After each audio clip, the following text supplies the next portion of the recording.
Hi guys, मैं लिपिका। आज आपका एक नया टॉपिक में फिर से स्वागत करती हूँ। आज का हमारा टॉपिक है मैटर इन आवर सराउंडिंग्स। ये हम क्लास 9th में पढ़ते हैं और टिपिकली हम इसको केमिस्ट्री का टॉपिक बोलते हैं। मैटर्स क्या होते हैं?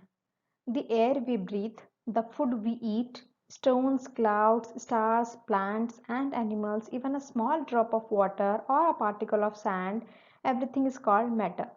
It means कोई भी चीज़ हो, हवा, पानी, खाना, इवन एक ड्रॉप पानी का भी मैटर कहलाता है।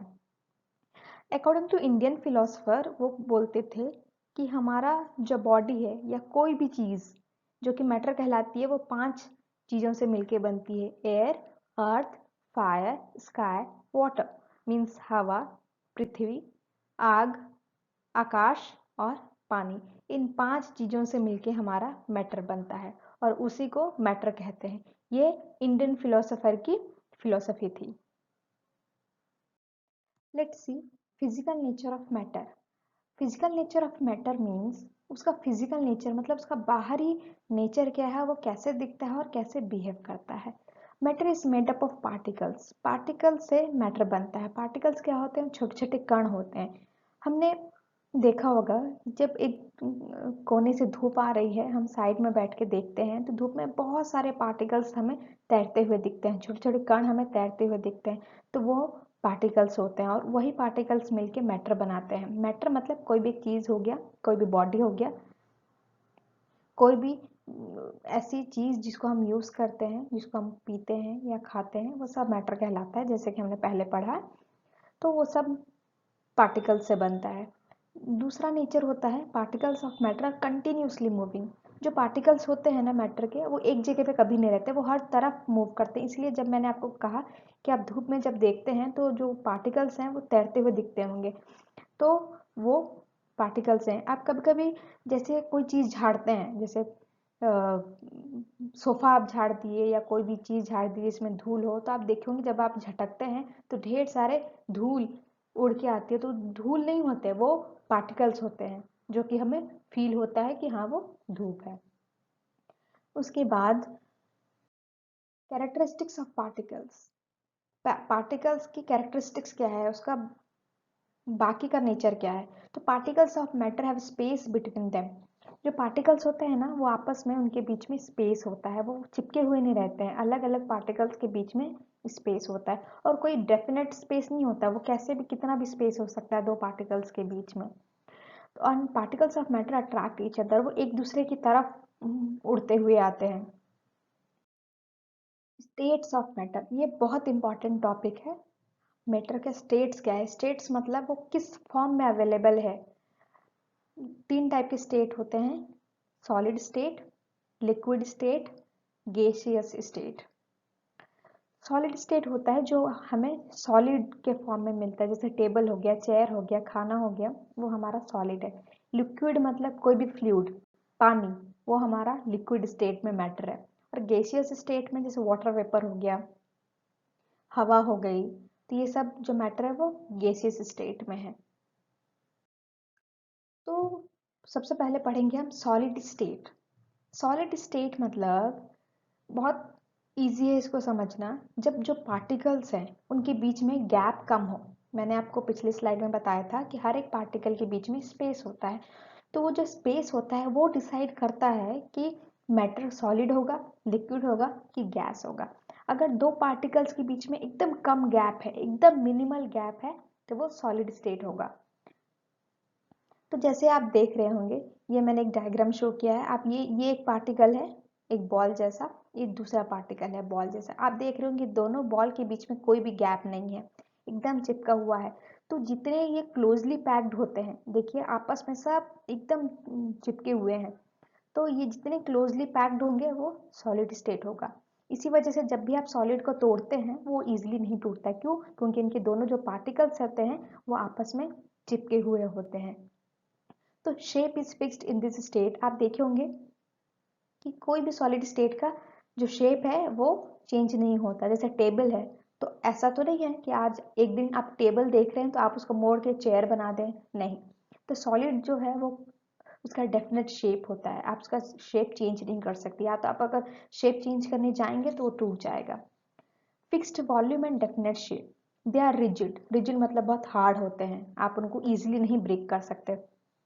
And last point, particles are closely packed, वो तो आप देख रहे होंगे डायग्राम से कैसे पैक्ड होते हैं, तो सॉलिड स्टेट का कैरेक्टरिस्टिक्स है।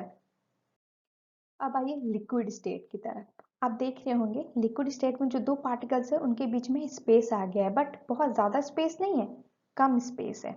जैसे सॉलिड में एकदम चिपके हुए थे, नो स्पेस, लिक्विड में क्या होता है, थोड़ा सा गैप होता है और वो इजीली थोड़ा मूव कर सकते हैं, बट सॉलिड स्टेट में मूव नहीं कर सकते दो पार्टिकल, इसमें लिक्विड स्टेट में हल्के मूव होते हैं।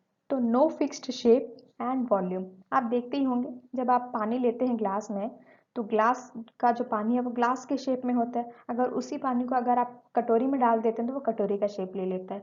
तो यह इजिली अंडरस्टैंडेबल है कि हम फ्लूइड को जिस शेप के जार में डालेंगे वो उस शेप का हो जाएगा। क्यों? क्योंकि जो उनके पार्टिकल्स हैं वो गैप रहते हैं, वो इजिली मूवेबल हैं। दूसरा change shape and not rigid, rigid मतलब ये हार्ड नहीं होते हैं, आप उनको किसी भी शेप में फॉर्म कर सकते हैं। Particles move freely and have space compare two particles in the solid, solid के पार्टिकल्स को कंपेयर करेंगे तो इनके पार्टिकल्स फ्रीली मूवेबल हैं और गैप है। अब देखते हैं गैसियस स्टेट। गैसियस स्टेट में क्या होता है, आप देख पा रहे हैं ये जिनके पार्टिकल्स हैं काफ़ी दूर दूर है, एकदम दूर दूर होते हैं गैसेस के पार्टिकल्स वो, और उनके बीच का स्पेस भी बहुत ज़्यादा होता है और उनके बीच का जो अट्रैक्शन है वो कम होता है। क्यों? क्योंकि अगर कोई चीज़ दूर दूर है तो उनका अट्रैक्शन कम होगा। एग्जाम्पल, अगर आप मैग्नेट के पास कोई आयरन का ऑब्जेक्ट रखेंगे पास में तो वो जल्दी अट्रैक्ट होगा, बट आप जितना दूर रख देंगे आयरन के ऑब्जेक्ट को उतना मैग्नेट से अट्रैक्शन कम होगा। एज इट इज़ यहाँ भी वही है कि दो पार्टिकल्स का गैप जितना दूर है उतना उनके बीच का अट्रैक्शन कम होगा, इस वजह से वो गैस होता है। हाईली कंप्रेसिबल, हाईली कंप्रेसिबल मतलब हम इनको पूरा एक जगह पे दबा सकते हैं। जैसे आपने सिलेंडर देखा होगा आपके घर में, वो गैस है, तो सोचिए हम इतने सारे गैस को एक सिलेंडर में कंप्रेस कर दे रहे हैं, बट बाकी सॉलिड या लिक्विड में ये चीज़ नहीं हो सकती है, ये सिर्फ गैसियस स्टेट में हो सकता है। और particles move freely and at a high speed, जब दूर दूर हो जा रहे हैं इनके बीच का अट्रैक्शन कम हो जा रहा है तो ऑब्वियस है कि इनका स्पीड बहुत हाई हो जाएगा और ये इधर उधर भटकने लगेंगे। Effect of change of temperature, अब जो इनकी स्टेट है solid state, liquid state, gases state में टेम्परेचर का क्या इफेक्ट है। Temperature plays an very important role for changing the state, and temperature की वजह से हमारे स्टेट्स चेंज हो जाए। सॉलिड से लिक्विड होता है, लिक्विड से गैसियस होता है, अगेन गैसियस से लिक्विड हो सकता है एंड लिक्विड से सॉलिड हो सकता है। यहाँ पे आप देख रहे हैं पार्टिकल्स एकदम क्लोजली पैक्ड है, आपस में कोई गैप नहीं है, यहाँ पे थोड़ा सा स्पेस है आपस में और यहाँ पे बहुत ज़्यादा स्पेस है, तो ये कंपैरिजन करने में बहुत ईजी होता है। अब देखेंगे टेम्परेचर का क्या रोल है स्टेट चेंज होने में। तो जैसे देखिए solid, liquid and gaseous, solid को जब हम हीट करते हैं, let's take an example of ice, जब हम आइस को गर्म करते हैं तो वो लिक्विड के फॉर्म में आ जाता है, लिक्विड को अगेन गर्म करते हैं तो गैसियस मतलब आप देखेंगे भाप बनना स्टार्ट होता है, वाटर वेपर में कन्वर्ट हो जाता है। एंड सेम अगर हम गैस को ठंडा करेंगे तो वो लिक्विड हो जाएगा। ऑब्वियसली जब आप देखते होंगे कि आप खाना बना रहे हैं और उनके उसके ऊपर हमने कवर कर दिया, जैसे कढ़ाई में कुछ पक रहा है और हमने उसके ऊपर लीड चढ़ा दी, तो जब आप लीड को हटाते होंगे तो देखते होंगे जो वाटर वेपर है वो पानी जैसा टपकता है, इसका मतलब वो ठंडा हो गया है। तो जब गैस को हम ठंडा करते हैं तो वो लिक्विड के फॉर्म में आ जाता है और लिक्विड का हम जब ठंडा करते हैं तो सॉलिड के फॉर्म में आ जाता है। ऑब्वियसली एक एग्जांपल हम ले लेते हैं, घरों में लिक्विड है, जब हम पानी को फ्रीजर में डालते हैं ठंडा करते हैं तो वो आइस बन जाता है। तो आप देख रहे हैं solid to liquid, liquid to gas कब होता है, जब हम हीट करते हैं, मतलब टेम्परेचर को हाई पे रखते हैं, एंड गैस को लिक्विड, लिक्विड को सॉलिड अगेन कब होता है, जब हम टेम्परेचर को एकदम कूल डाउन करते हैं। तो आप देख रहे हैं ना टेम्परेचर कितना मेजर रोल प्ले कर रहा है स्टेट को चेंज करने में। ये एक फ्लो चार्ट है जिसको समझना और ज़्यादा इजी हो जाएगा अगर हम फ्लो चार्ट से पढ़ेंगे। तो इसे सॉलिड है, सॉलिड को हम कंसिडर कर लेते हैं आइस, लिक्विड को वाटर एंड गैस को वाटर वेपर। तो जो रेड कलर का लिखा हुआ है वो क्लॉकवाइज डायरेक्शन में प्रोसेस हो रहा है, एंड जो ब्लैक कलर में लिखे हैं वो एंटी क्लॉकवाइज डायरेक्शन में प्रोसेस हो रहा है।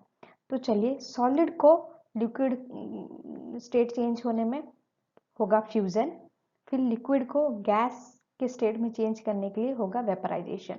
तो जब हम ऊपर की तरफ बढ़ते हैं, मतलब सॉलिड से लिक्विड करते हैं और लिक्विड को गैस की तरफ करते हैं, तो हमें टेम्परेचर को बढ़ाना पड़ता है, मतलब हीट करना पड़ता है, तभी जो आइस है वो लिक्विड होता है, और लिक्विड को फिर जब हम गर्म करते हैं तो वो वाटर वेपर में कन्वर्ट होता है, एंड वाटर वेपर को अगेन सॉलिड में कन्वर्ट करने के लिए उस प्रोसेस को कहते हैं हम सब्लिमेशन। तो ये क्लॉकवाइज डायरेक्शन में प्रोसेस हो रहा है।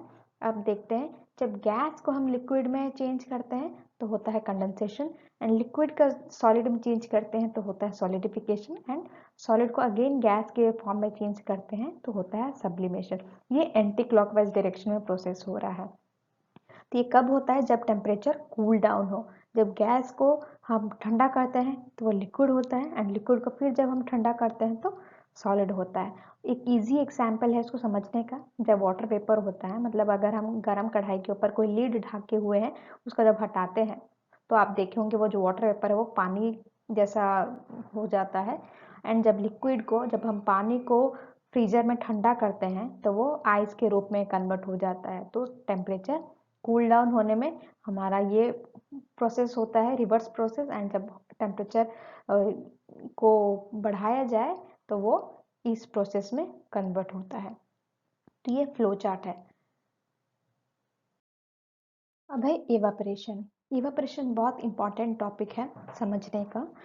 इवापोरेशन क्या होता है? कोई भी चीज़ का सूखना, कोई भी चीज़ वाटर वेपर में ट्रांसफर होना, उसको एवापोरेशन कहते हैं। तो सबसे कॉमन एग्जाम्पल है कपड़ों का सूखना।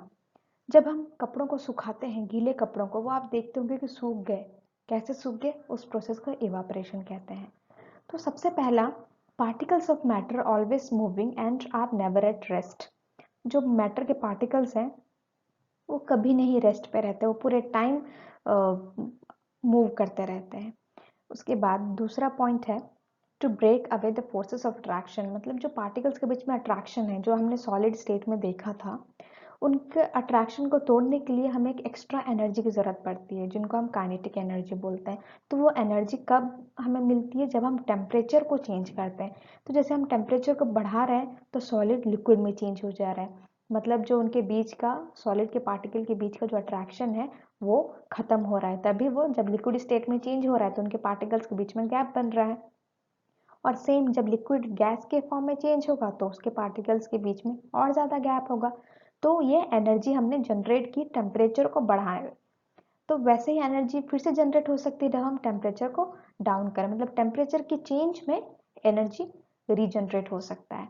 तो इस फेनोमेना को, लिक्विड को वेपर में चेंज करने का फेनोमेना को इवेपोरेशन कहते हैं। एट एनी टेम्परेचर, टेम्परेचर को बढ़ाना या कम करना डजेंट मैटर, बस टेम्परेचर चेंज होना चाहिए तब इवेपोरेशन होता है।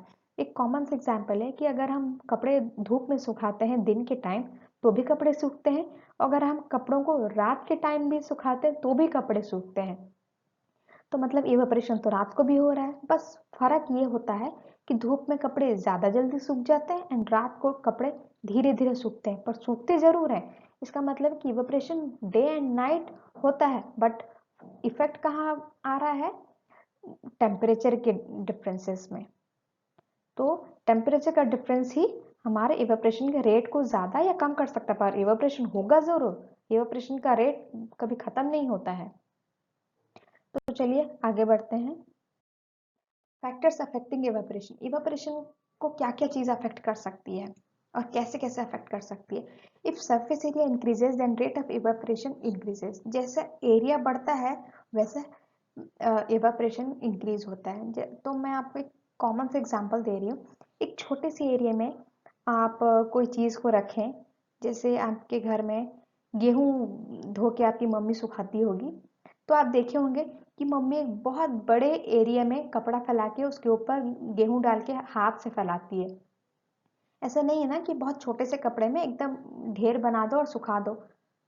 ऐसे नहीं सूखता है एवापोरेशन में, वो एवापोरेशन होता ही नहीं है। तो आप जितना बड़े एरिया में चीज़ों को फैलाएंगे, जितना बड़ा एरिया होगा उतना एवापोरेशन ज़्यादा होगा। दूसरा फैक्टर क्या है, with the increase of temperature it increases rate of evaporation. जैसे जैसे टेम्परेचर बढ़ता है इवेपोरेशन का रेट बढ़ता है।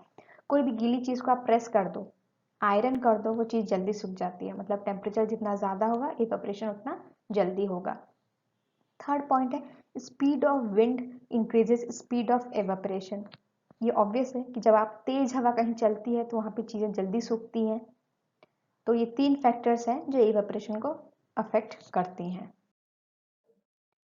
अब देखते हैं डिफरेंस ऑफ पार्टिकल्स।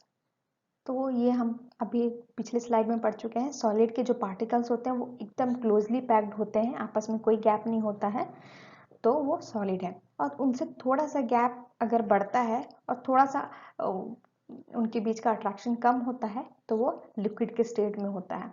और गैसियस स्टेट में एक पार्टिकल्स और दूसरा पार्टिकल आपस में बहुत ज़्यादा स्पेस में होते हैं और उनके बीच का जो अट्रैक्शन है वो भी बहुत कम होता है। तो सॉलिड लिक्विड गैस के जो पार्टिकल्स का मूवमेंट है और जो पार्टिकल्स का अरेंजमेंट है वो डिफरेंट होता है। अब ध्यान देने वाली बात है, the states matter are inter convertible. मतलब जो स्टेट्स मैटर के जो स्टेट्स हैं वो इंटर कन्वर्टिबल है। इट मीन जो सॉलिड लिक्विड में चेंज हो रहा है वो लिक्विड से अगेन सॉलिड में चेंज हो सकता है। जो लिक्विड गैसियस में चेंज हो रहा है वो अगेन गैसियस से लिक्विड में चेंज हो सकता है। मतलब वो इंटर कन्वर्टेबल है, वो आपस में चेंज हो सकते हैं। टेम्परेचर के बढ़ने से, टेम्परेचर के कम होने से उनके स्टेट चेंज होते हैं। सेकेंड पॉइंट है एवापोरेशन कॉजेस कूलिंग। ये ऑब्वियस है कि जो एवापोरेशन है वो ठंडक देता है। और थर्ड पॉइंट है sublimation is changing of gases state directly to solid without going through liquid state. जो सब्लिमेशन का प्रोसेस है वो गैस को सीधा सॉलिड में चेंज करता है बिना लिक्विड फॉर्म में चेंज हुए। मतलब जो गैस है पहले लिक्विड बनेगा देन सॉलिड बनेगा, ये एक नॉर्मल प्रोसेस है। बट जो सब्लिमेशन का प्रोसेस होता है वो सीधा गैस से सॉलिड बन सकता है। जैसे ड्राई आइस, अगर आप ड्राई आइस को गर्म करेंगे तो वो सीधा भाप बन के उड़ जाएगा, वो लिक्विड के फॉर्म में पहले चेंज नहीं होगा। तो उस प्रोसेस को बोलते हैं सब्लिमेशन। तो ये मेरा पूरा मैटर ऑफ सराउंडिंग कंप्लीट हो गया। आपको प्लीज़ कहीं भी कोई डाउट हो, कुछ भी अगर आपको पूछना हो तो प्लीज़ कमेंट बॉक्स में कमेंट कीजिए ताकि मैं उसकी क्यूरीज को, आपके क्वेश्चंस को सॉल्व कर पाऊँ। और जिन बच्चों ने मेरे पुराने वीडियोस नहीं देखे related to maths and physics, please आप सब्सक्राइब कीजिए एंड वो सारे वीडियोस को देखिए, आपके लिए बहुत हेल्पफुल रहेगा। और मैं यहाँ पे बेसिक्स बताती हूँ, तो जिन बच्चों को बेसिक्स में इश्यू है, जो बहुत ज़्यादा बुक्स में इन्वॉल्व नहीं होते हैं, तो आप इन सब मेरे वीडियोस को पढ़ के और आप अपने बेसिक्स को क्लियर कर सकते हैं और बहुत जल्दी क्विक रिव्यू कर सकते हैं किसी भी टॉपिक के ऊपर। और आपको किसी भी अगर दूसरे टॉपिक में वीडियो चाहिए प्लीज़ कमेंट बॉक्स में कमेंट कीजिए ताकि मैं अगले वीडियो उन टॉपिक्स पे ला पाऊँ। Thanks for watching, please subscribe my videos and channel 2 and click the bell icon. Bye.